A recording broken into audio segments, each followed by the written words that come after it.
What's up, everybody? Hope y'all doing great. I hope y'all doing awesome. Anyway, we're going to talk a little bit about planes and some of the things they cost that people don't realize. For example, some of these planes cost a lot more than what people think. I mean, you got the insurance, you got the maintenance, you got the pilot, you got the place where it stays, you got the insurance, and you got the maintenance. Like, you got a whole list of maintenance stuff they got to do. And some of this stuff is got to be replaced after so long of a time, not even being run because it's got an expiration date. So, I mean, think about it. You flying up in the air, you kind of want all this mess to be checked off. I'll tell you something else. A lot of people don't realize the fuel these things burn. They burn anywhere from, I'm just giving a rough estimate here, depends on the jet, the bird, or whatever you got, how much it holds. If it's the bigger the jet, the more fuel it burns, but the further it go and the faster. A lot of times it's faster. It could be faster. It can burn anywhere from 100 gallons an hour or more. Be less, more, depends on how the bird's set up or jet. Another thing about jets people don't realize is when you land at another airport, a lot of times you're going to have to buy fuel from there to be able to fly back or whatever, to do whatever you need to do. Plus, you're going to have to pay to land that plane, and you might stay, not even if you stay there for a couple hours, you might have to pay for a day or two just for it to land there. Depends on how these airports has got it situated. So if it lands there, you got to pay for that. And if you need fuel, you got to fill up there. And the thing is, a lot of people don't get that, and you got to pay for that pilot to be there. As in other words, a lot of these pilots these pilots get paid when on that plane to the land to get back, and some of them get paid from the house to the plane. Depends on how it's all situated and set up, and how that pilot is paid. And they're not cheap. And depending on the plane, you could be paying for more than one pilot, because some of these planes that travel long distances with multiple pilots, you got to pay for all that.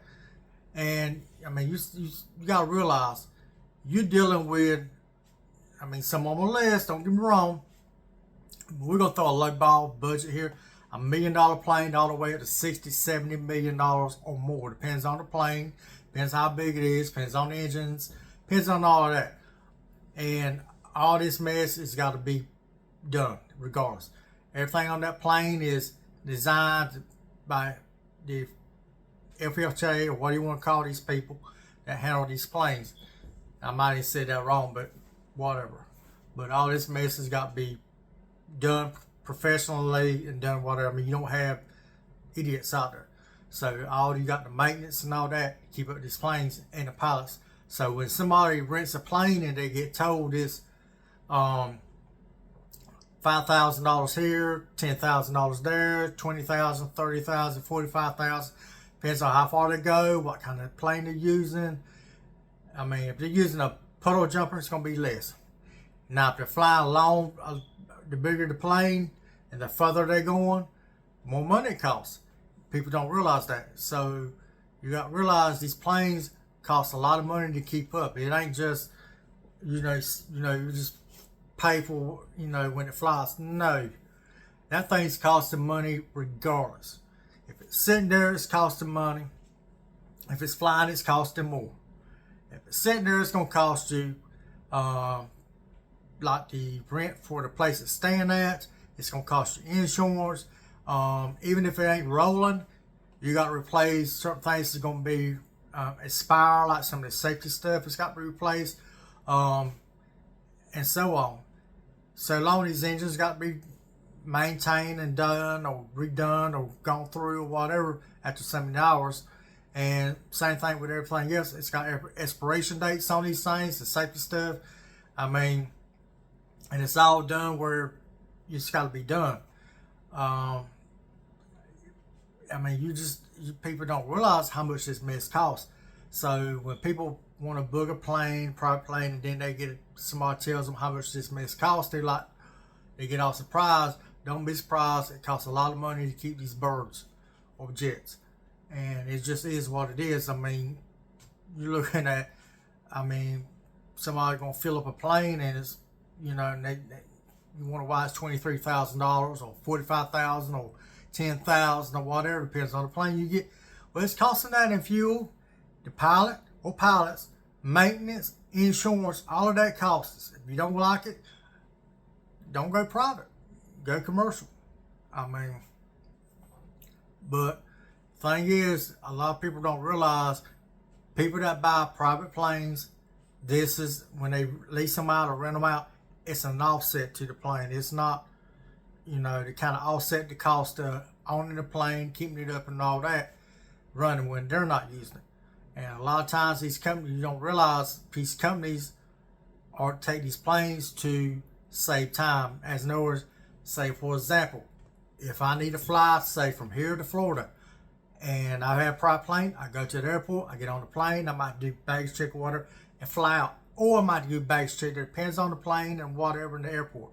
Jump on it, fly out there, do some work out there, then I might fly back here to take care of something, or I might fly there, fly, say, South Carolina to do something, then fly to another state or whatever, might be jumping around for 2 or 3 days, and I need a plane to do that.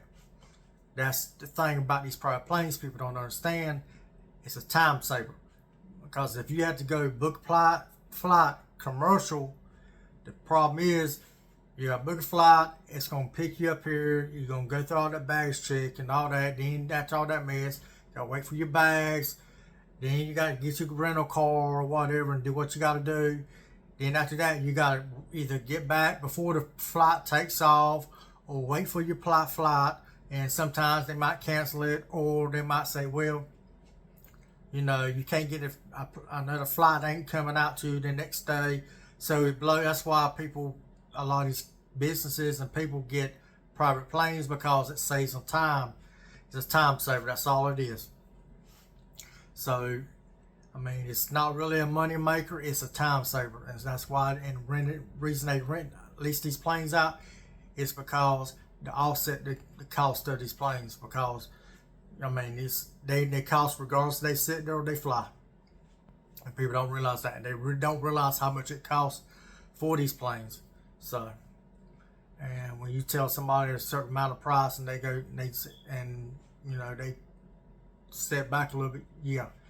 And not only that, if you have a plane and then you're going to leave and you're going to stay there a couple of days, either two things got to happen. That plane's got to leave and come back, or you got to fly another way back, or you'll have to pay for that pilot and his staff, or that pilot and to stay there. And if that pilot's staying there for a night or 2 or 2 hours, you're paying that whole time he's there. I'm just being honest, you're paying for the whole time. It might be an offset or off time pay, but you're still paying because that pilot's away from his family. So, regardless if you like it or not, planes are time savers, and they cost a lot of money because there's a lot of things going on. There's a lot of expenses with these things. These planes cost a lot of money to keep up. So, hopefully this helps you out and kind of have some idea what these things cost and all that. All right, y'all have a good one. All right, God bless.